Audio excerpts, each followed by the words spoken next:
السلام علیکم فرینڈز، آج ہم قصہ یوسف کا 5واں حصہ بیان کرنے جا رہے ہیں، مگر اس سے پہلے آپ سے گزارش ہے کہ اگر آپ نے ہمارے چینل کو ابھی تک سبسکرائب نہیں کیا تو آپ سے گزارش ہے ہمارے چینل کو سبسکرائب کر دیں اور ساتھ ہی ساتھ بیل آئیکن پر کلک کر دیں تاکہ ہماری آنے والی ہر نئی ویڈیوز کا نوٹیفیکیشن آپ کو ملتا رہے۔ جزاک اللہ خیر۔ مصر میں قحط کی ابتدا۔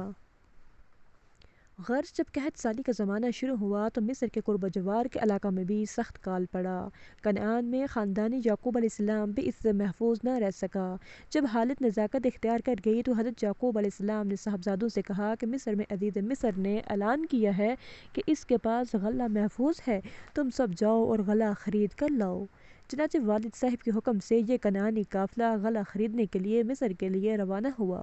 خدا کی قدرت دیکھیے کہ برادران یوسف کا یہ قافلہ اسی بھائی سے غلہ لینے چلا ہے جس کو اپنے خیال میں وہ کسی مصری گھرانے کا معمولی غلام بنا چکے تھے، مگر اس یوسف فروش قافلے کو کیا معلوم کہ وہ کل کا غلام آج مصر کے تاج و تخت کا مالک و مختار ہے اور اس کو اسی کے سامنے عرض حال کرنا ہے۔ بہرحال جب یہ دربار یوسفی میں پیش ہوئے تو یوسف علیہ السلام نے ان کو پہچان لیا، البتہ وہ یوسف علیہ السلام کو نہ پہچان سکے، کیونکہ جب یوسف کو کنویں میں ڈالا تو اس وقت ان کی عمر 10-12 سال رہی ہوگی اور اب 40 سال کا عرصہ گزر چکا ہے۔ اتنی مدت میں ہر چیز میں تبدیلی آ جاتی ہے، اور اگر کسی طرح شبہ کرتے بھی تو کس طرح؟ ان کے وہم و گمان میں بھی یہ بات نہیں آ سکتی تھی کہ یوسف اور تخت شاہی۔ برادران یوسف پر جاسوسی کا الزام۔ تورات کا بیان ہے کہ برادران یوسف پر جاسوسی کا الزام لگایا گیا اور اسی وجہ سے ان کو یوسف علیہ السلام کے روبرو پیش کیا گیا،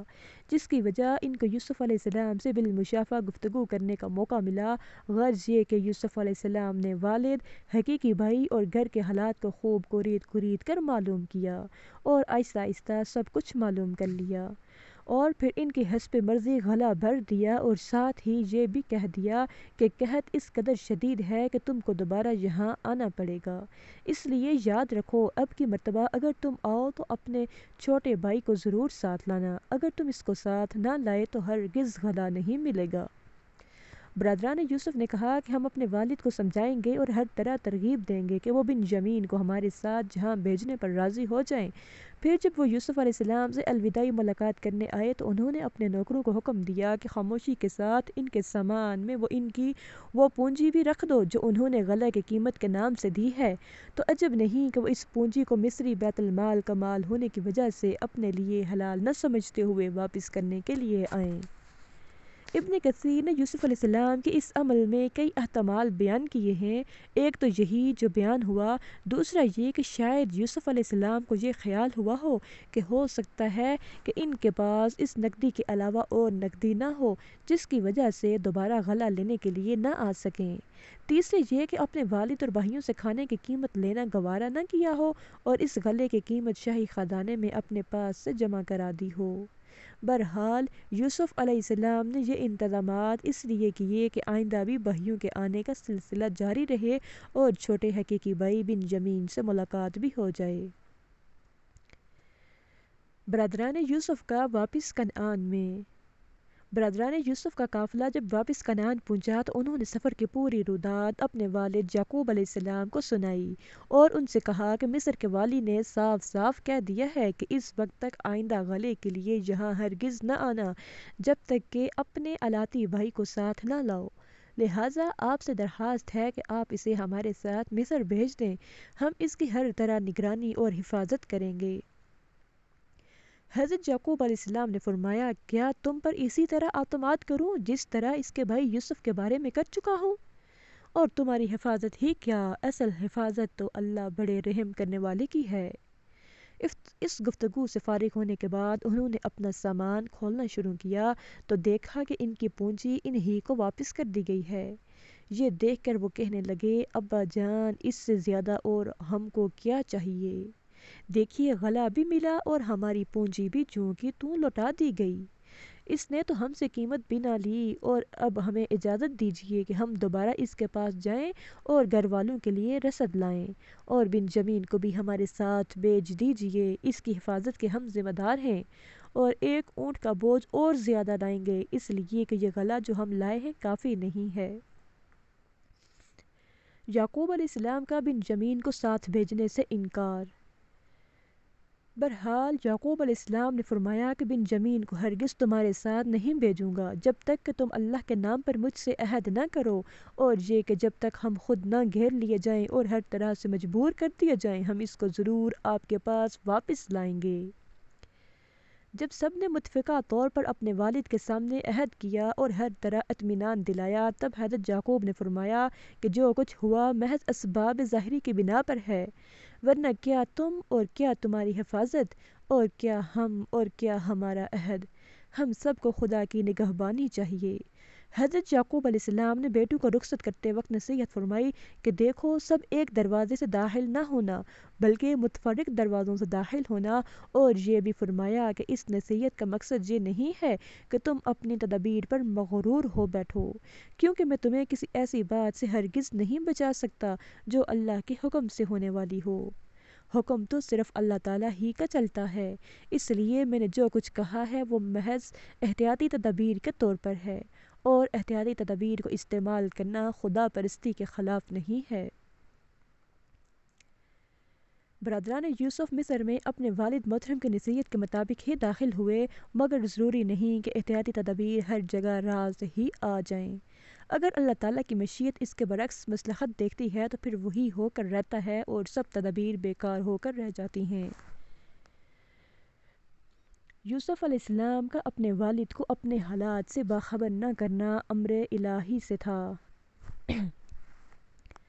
حضرت یوسف علیہ السلام کے اس واقعے میں ایک بات نہایت حیرت انگیز یہ ہے کہ ایک طرف تو ان کے والد صاحب جو خدا کے پیغمبر بھی تھے، ان کی مفارقت سے اس قدر متاثر ہوئے کہ روتے روتے نابینا ہو گئے، اور دوسری طرف یوسف علیہ السلام خود بھی نبی ہیں، باپ سے فطری اور طبعی محبت کے علاوہ ان کے حقوق سے بھی پوری طرح باخبر ہیں، لیکن 40 سال کے طویل زمانہ میں ایک مرتبہ بھی یہ خیال نہ آیا کہ میرے والد میری جدائی سے بے چین ہیں، اپنی خیریت کی خبر کسی طرح ان تک پہنچا دیتے، لیکن یوسف علیہ السلام سے کہیں منقول نہیں کہ انہوں نے اس کا ارادہ بھی کیا ہو، اور بھائیوں کو بھی اظہار واقعے کے بغیر ہی رخصت کر دیا۔ یہ تمام حالات کسی ادنا انسان سے بھی متصور نہیں ہو سکتے۔ اللہ کے برگزیدہ رسول سے یہ صورت کیسے برداشت ہوئی؟ حقیقت یہ ہے کہ اللہ نے ہی وحی کے ذریعے حضرت یوسف علیہ السلام کو اظہار حال سے روک دیا تھا کہ اپنے گھر کسی قسم کی کوئی خبر نہ دیں۔ تفسیر قرطبی میں اس کی صراحت موجود ہے، کون اللہ تعالیٰ کی حکمتوں کا احاطہ کر سکتا ہے؟ اللہ اپنی حکمتوں کو خود ہی خوب جانتا ہے۔ بظاہر اس کی اصل حکمت اس امتحان کی تکمیل تھی جو یعقوب علیہ السلام کا لیا جا رہا تھا۔ برادران یوسف کا دوبارہ مصر آنا۔ جب برادران یوسف شہر مصر میں داخل ہوئے اور حضرت یوسف علیہ السلام سے ملاقات ہوئی تو حضرت یوسف علیہ السلام نے دیکھا کہ یہ وعدے کے مطابق ان کے حقیقی چھوٹے بھائی بنجمین کو بھی ساتھ لے آئے ہیں، تو یوسف علیہ السلام نے ان کی کافی آؤبھگت کی اور شاہی اکرام کے ساتھ ان کو ٹھہرانے کا انتظام کیا۔ دو دو بھائیوں کو ایک ایک کمرے میں ٹھہرایا، چونکہ برادران یوسف 11 تھے۔ دو دو ایک ایک کمرے میں ٹھہرنے کے بعد بنجمین تنہا رہ گئے تو ان کو تنہا ایک کمرے میں ٹھہرایا۔ اس میں مصلحت یہ تھی کہ موقع نکال کر بنجمین سے تنہائی میں باتیں ہو سکیں، چنانچہ آپس میں تنہائی میں خوب باتیں ہوئی ہوں گی۔ دونوں حقیقی بھائیوں کی ملاقات ایک مدت دراز یعنی 20-21 سال بعد ہو رہی ہے۔ حضرت یوسف علیہ السلام نے بتایا ہوگا کہ وہ کن کن حالات سے گزرتے ہوئے اس مرتبے پر پہنچے ہیں۔ بنجمین نے سنا ہوگا کہ ان کے سوتیلے بھائیوں نے ان کے ساتھ کیا کیا بدسلوکیاں کی ہیں۔ پھر حضرت یوسف علیہ السلام نے تسلی دی ہوگی کہ اب گھبرانے کی بات نہیں ہے، مصیبتوں کے دن ختم ہو چکے ہیں، اب تم میرے پاس ہی رہو گے۔ یقیناً یوسف علیہ السلام کی یہ دلی خواہش رہی ہوگی کہ کسی طرح اپنے عزیز بھائی بنجمین کو اپنے پاس روک لے، اور یقیناً اس کے لیے کوئی تدبیر بھی ضرور سوچی ہوگی، مگر انتہائی خواہش کے باوجود یوسف علیہ السلام کے لیے ایسا کرنا ممکن نہ تھا، اس لیے کہ مصری قانون میں کسی غیر مصری کو بغیر کسی معقول وجہ کے روک لینا سخت منع تھا، اور حضرت یوسف علیہ السلام یہ کس طرح نہیں چاہتے تھے کہ اس وقت لوگوں پر یا ان کے بھائیوں پر اصل حقیقت منکشف ہو۔ بنجمین کو روک لینے کی تدبیر۔ حضرت یوسف علیہ السلام نے اپنے حقیقی بھائی بنجمین کو اپنے پاس روکنے کے لیے یہ حیلہ اور تدبیر اختیار کی کہ جب سب بھائیوں کو قاعدے کے موافق غلہ دے دیا گیا تو ہر بھائی کا غلہ الگ الگ اونٹ پر رکھا گیا۔ بنجمین کے لیے جو غلہ اونٹ پر لادا گیا اس میں ایک برتن چھپا دیا گیا۔ اس برتن کو قرآن مجید نے ایک جگہ لفظ سقایا سے اور دوسری جگہ سواء الملک کے الفاظ سے تعبیر کیا ہے۔ سقایا کے معنی ہے پانی پینے کا برتن، اور سوا بھی اسی قسم کا ایک برتن ہوتا ہے، اور ناپنے کے برتن کو بھی سوا یا سا کہتے ہیں۔ ہو سکتا ہے کہ یہ بادشاہ کے پانی پینے کا کوئی مخصوص برتن ہو، مگر برتن کے طور پر اسے غلہ ناپنے کے کام میں لیا جانے لگا ہو۔ البتہ سوا الملک میں ملک کی جانب نسبت کرنے سے اتنی بات ضرور معلوم ہوتی ہے کہ یہ کوئی قیمتی برتن تھا، خواہ سونے کا ہو یا چاندی کا یا کسی اور قیمتی چیز کا۔ بہرحال وہ برتن بنجمین کے سامان میں چھپا دیا گیا تھا۔ قیمتی برتن ہونے کے علاوہ وہ ملک مصر سے کوئی اختصاص بھی رکھتا تھا۔ کچھ دیر کے بعد منادی نے پکارا کہ اے قافلے والو، تم چور ہو۔ ندا دینے والا کوئی مطبخ وغیرہ کا ذمہ دار رہا ہوگا اور اس طے شدہ ہیلے کا علم نہ ہوگا، اور جب سرکاری ساز و سامان کی جانچ پڑتال کی ہوگی تو وہ مخصوص برتن نہ ملنے کی وجہ سے برادران یوسف پر شبہ ہوا ہوگا، اس لیے کہ شاہی محل میں ان کے سوا اور کوئی نہ ٹھہرا تھا، جس کی وجہ سے ان پر چوری کا الزام لگایا۔ برادران یوسف کارندوں کی طرف متوجہ ہو کر کہنے لگے، ہم پر خواہ مخواہ کیوں الزام لگاتے ہو؟ آخر معلوم تو ہو کہ تمہاری کیا چیز گم ہوئی ہے۔ کارندے کہنے لگے، شاہی پیمانہ گم ہو گیا ہے، اور ان میں سے ایک نے کہا کہ جو شخص اس چوری کا پتہ لگا دے گا اس کو 1 اونٹ غلہ انعام دیا جائے گا، اور میں اس بات کا ضامن ہوں۔ برادران یوسف نے کہا، خدا جانتا ہے کہ ہم مصر میں فساد اور شرارت کے غرض سے نہیں آئے، اور تم جانتے ہو کہ ہم اس سے پہلے بھی غلہ لینے آ چکے ہیں۔ کارندوں نے کہا، اچھا، جس کے پاس سے یہ چوری نکلے اس کی سزا کیا ہونی چاہیے؟ انہوں نے جواب دیا کہ وہ خود آپ اپنی سزا ہے، یعنی وہ تمہارے حوالے کر دیا جائے گا۔ ہمارے یہاں چوری کی یہی سزا ہے۔ جب کارندوں نے برادران یوسف کا یہ جواب سنا تو تلاشی لینی شروع کی۔ ابتدا دوسرے بھائیوں سے کی، اور جب ان کے سامان میں پیالہ نہ نکلا تو آخر میں بنجمین کے سامان کی تلاشی لی تو پیالہ برآمد ہوا، اور قافلے کو واپس لوٹا کر عزیز مصر یوسف کی خدمت میں معاملہ پیش کیا۔ حضرت یوسف نے معاملے کی نوعیت کو سنا تو دل میں بے حد مسرور ہوئے، اور خدا تعالیٰ کی کارسازی کا شکر ادا کیا اور خاموش رہے، اور یہ ظاہر نہ کیا کہ یہ پیالہ میں نے خود رکھا تھا۔ ادھر بنجمین خاموش رہے، کیونکہ یہ واقعہ ان کی مرضی کے عین موافق تھا۔ برادران یوسف نے جب دیکھا کہ مسروقہ پیالہ بنجمین کے سامان سے برآمد ہوا ہے تو کہنے لگے، اگر بنجمین نے چوری کی ہے تو کیا تعجب ہے، اس سے پہلے اس کا بڑا بھائی یوسف بھی چوری کر چکا ہے۔ حضرت یوسف علیہ السلام کی طرف منسوب چوری کے واقعے کی حقیقت۔ ابن کثیر نے بحوالہ محمد بن اسحاق مجاہد سے نقل کیا ہے کہ حضرت یوسف علیہ السلام کی ولادت کے تو تھوڑے ہی دنوں کے بعد بنجمین کی ولادت ہوئی تھی، اور اسی ولادت کے سلسلے میں ان کی والدہ راحیل کا انتقال ہو گیا تھا۔ اب یہ دونوں بچے بغیر ماں کے رہ گئے، جس کی وجہ سے ان کی تربیت ان کی پھوپھی کی گود میں ہوئی۔ اللہ تعالیٰ نے بچپن ہی سے یوسف علیہ السلام کو کچھ ایسی شان عطا فرمائی تھی کہ جو دیکھتا ان سے بے حد محبت کرنے لگتا تھا۔ پھوپھی کا بھی یہی حال تھا کہ کسی وقت بھی ان کو نظروں سے غائب کرنے پر قادر نہیں تھیں۔ دوسری طرف حضرت یعقوب علیہ السلام کا بھی ایسا ہی حال تھا، مگر بہت چھوٹا ہونے کی وجہ سے ضرورت اس کی تھی کہ ان کو بھی کسی عورت ہی کی نگرانی میں رکھا جائے، اس لیے پھوپھی کے حوالے کر دیا۔ جب یوسف علیہ السلام چلنے پھرنے کے قابل ہو گئے تو حضرت یعقوب علیہ السلام نے چاہا کہ یوسف کو اپنے پاس رکھیں۔ جب پھوپھی سے کہا تو انہوں نے اعذر کر دیا، جب زیادہ اصرار کیا تو مجبور ہو کر ان کے والد کے حوالے کر دیا۔ ایک تدبیر ان کو واپس لینے کی یہ کی کہ پھوپھی کے پاس ایک پٹکا تھا جو حضرت اسحاق علیہ السلام کی طرف سے ان کو ملا تھا، اور اس کی بڑی قدر و قیمت سمجھی جاتی تھی۔ یہ پٹکا پھوپھی نے یوسف علیہ السلام کے کپڑوں کے نیچے کمر پر باندھ دیا۔ یوسف علیہ السلام کے جانے کے بعد یہ شہرت کر دی کہ میرا پٹکا چوری ہو گیا ہے۔ جب تلاشی لی گئی تو یوسف کے پاس سے برآمد ہوا۔ شریعت یعقوب علیہ السلام کے حکم کے مطابق اب پھوپھی کو یہ حق ہو گیا کہ یوسف علیہ السلام کو اپنے پاس غلام بنا کر رکھ سکیں۔ چنانچہ حضرت یوسف علیہ السلام پھر پھوپھی کے حوالے کر دیے گئے، اور جب تک پھوپھی زندہ رہیں یوسف علیہ السلام ان کے پاس رہے۔ یہ واقعہ تھا جس میں یوسف علیہ السلام پر چوری کا الزام لگا تھا۔ اس واقعے کی حقیقت اسی وقت سب لوگوں پر عیاں ہو گئی تھی کہ پھوپھی نے یوسف علیہ السلام کو اپنے پاس روکنے کے لیے یہ سازش رچائی تھی، جس کو کسی طرح بھی چوری نہیں کہا جا سکتا، مگر یوسف کے بھائیوں نے یہ جاننے کے باوجود یہ چوری کا واقعہ نہیں تھا، بددیانتی کی وجہ سے اس کو یوسف کے منہ ہی پر چوری کا واقعہ بنا کر پیش کیا۔ بعض مفسرین نے نانا کے گھر سے سونے کی مورتی چرانے کی بات کہی، جیسا کہ صاحب جلال الدین نے بھی نقل کیا ہے، مگر یہ بات کسی مستند روایت سے ثابت نہیں ہے۔ جب یوسف نے دیکھا کہ خود ان کے منہ پر جھوٹ بول رہے ہیں تو ضبط سے کام لیا اور غصے کو پی کر رہ گئے، اور دل میں کہا کہ تمہارے لیے نہایت بری جگہ ہے کہ جھوٹا الزام لگا رہے ہو، حالانکہ اللہ اس کی حقیقت کو خوب جانتا ہے۔